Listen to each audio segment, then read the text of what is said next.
आकाशवाणी आमदार निवासामध्ये पहाटेच्या सुमारास आग लागल्याची घटना घडली आहे। रूम नंबर 313 मध्ये पहाटे ही आग लागली। एसी मध्ये आग लागल्याची प्राथमिक माहिती अग्निशमन दलाकडून आगीवर नियंत्रण मिळवण्यात आलं आहे। याबद्दल आणखी माहिती घेत आपले प्रतिनिधी सुनील आता आपल्या सोबत आहेत। सुनील, आता नेमकी काय स्थिती आहे आणि ही खोली नेमकी कोणाची होती?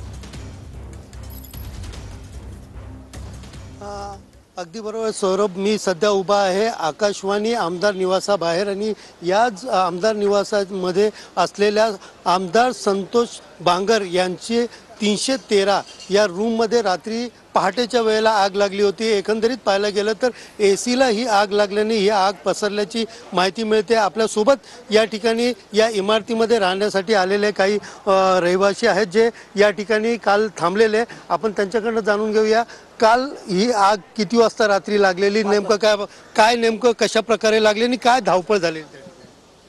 काय धावपळ नाही, माझे मित्र जगदीश पाटील त्यांना मला सांगितलं 313 मध्ये आग लागलेली आहे। सर्व लोक गेले, तिथे गेल्यानंतर फायर ब्रिगेडची गाडी आली, पण सिक्युरिटीने आपल्या जीवावर न पर्वा करताना सर्वांना वाचवण्याचा प्रयत्न केला। तर 2 लोक झोपले होते, ते ताबडतोब उठले, दरवाजे बाहेर केले का आणि सर्व लोक घुसले तर धुवा चालू होतं। असं काही झालेलं नाही आहे, भगवानाच्या असं काही कृपा घडलेली नाही आहे, पण सर्व लोकांना मदत केली म्हणून सर्व चांगलं झालेलं आहे। एकंदरीत ही रूम कोणाची होती आणि कशा पद्धतीने आग लागलेली आणि सुरक्षा रक्षकांनी कसं वाचवलं? सुरक्षा याच्यासाठी सुरक्षा जसं माहीत झालं तसं ताबडतोब गेले आणि सर्वांना आपल्या जीवाची पर्वा न करताना आणि आतून त्यांना सर्वांना बाहेर काढलं।